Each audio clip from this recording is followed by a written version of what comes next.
मेरे सभी श्रोताओं को राम राम, नमस्कार और सलाम। आज मैं अष्टावर्क गीता का पहला अध्याय सुना रही हूँ। इसमें भी 18 अध्याय हैं और ये बहुत ही मतलब ज्ञान की बातें इसमें भरी हुई हैं। तो मैं शुरू करती हूँ। हे प्रभु, ज्ञान की वयोवृद्ध राजा जनक बालक अष्टावर्क से पूछते हैं, हे प्रभु, ज्ञान की प्राप्ति कैसे होती है?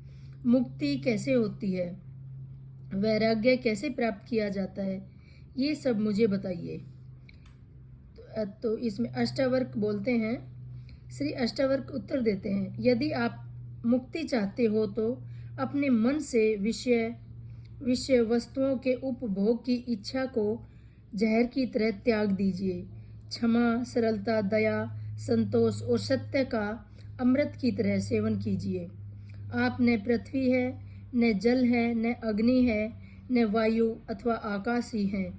मुक्ति के लिए इन तत्वों के साक्षी चैतन्य रूप आत्मा को जानिए।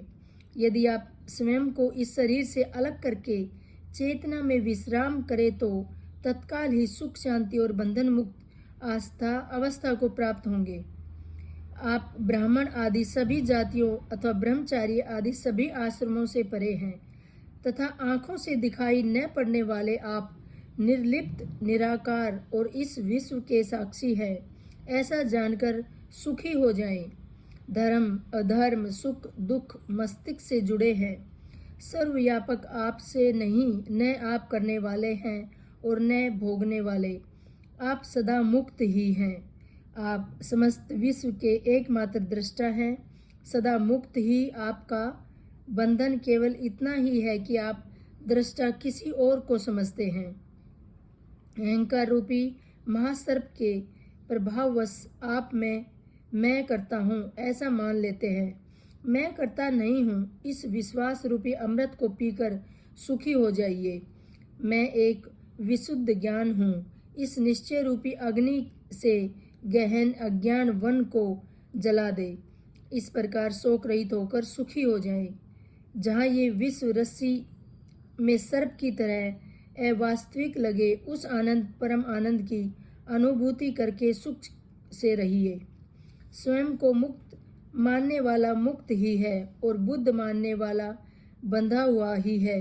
यह कहावत सत्य ही है कि जैसे बुद्धि होती है वैसी ही गति होती है।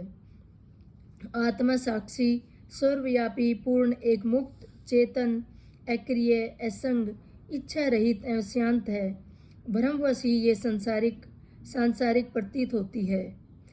अपरिवर्तनीय चैतन्य व अद्वितीय आत्मा का चिंतन करे और मैं के भ्रम रूपी आभास से मुक्त होकर ब्रह्मा विश्व को अपने अंदर की भावना करे। हे पुत्र, बहुत समय से आप मैं शरीर हूँ इस भाव से बंधन में बंधे हैं। स्वयं को अनुभव कर ज्ञान रूपी तलवार से इस बंधन को काटकर सुखी हो जाइए। आप असंग, अक्रिय, स्वयं प्रकाशवान तथा सर्वथा दोष मुक्त हैं। आपका ध्यान तथा मस्तिष्क को शांत रखने का प्रयत्न ही बंधन है। यह विश्व तुम्हारे द्वारा पर्याप्त किया हुआ है। वास्तव में तुमने इसे व्याप्त किया हुआ है। तुम शुद्ध और ज्ञान स्वरूप हो। छोटेपन की भावना से ग्रस्त मत हो।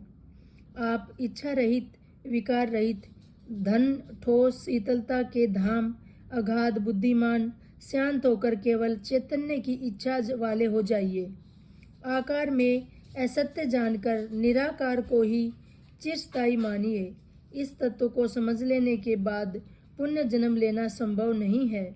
जिस प्रकार दर्पण में प्रतिबिंब रूप उसके अंदर भी है और बाहर भी है, उसी प्रकार परमात्मा इस शरीर के भीतर भी निवास करता है और इसके बाहर भी। जिस प्रकार एक ही आकाश पात्र के भीतर और बाहर व्याप्त है, उसी प्रकार शाश्वत और सत परमात्मा समस्त प्राणियों में विद्यमान है। कहा जाता है कि अष्टावर्क द्वारा रचित महागीता का यह श्लोक 1000 मणिकाओं की तुलना में भी बहुत अमूल्य है, क्योंकि अष्टावर्क गीता के श्लोकों में से सागर भरे जाने बताया जाता है। लोकहित के लिए लोकहित के लिए बहुत ही अच्छा होता है, अमूल्य है, बहुत ही अमूल्य है। अगर अष्टावक्र गीता से संबंधित किसी भी सलाह, सुझाव, शिकायत के लिए आप अपने कीमती विचार माध्यम से हम तक पहुंचाइए। इसलिए पहला अध्याय समाप्त होता है। सबको नमस्कार।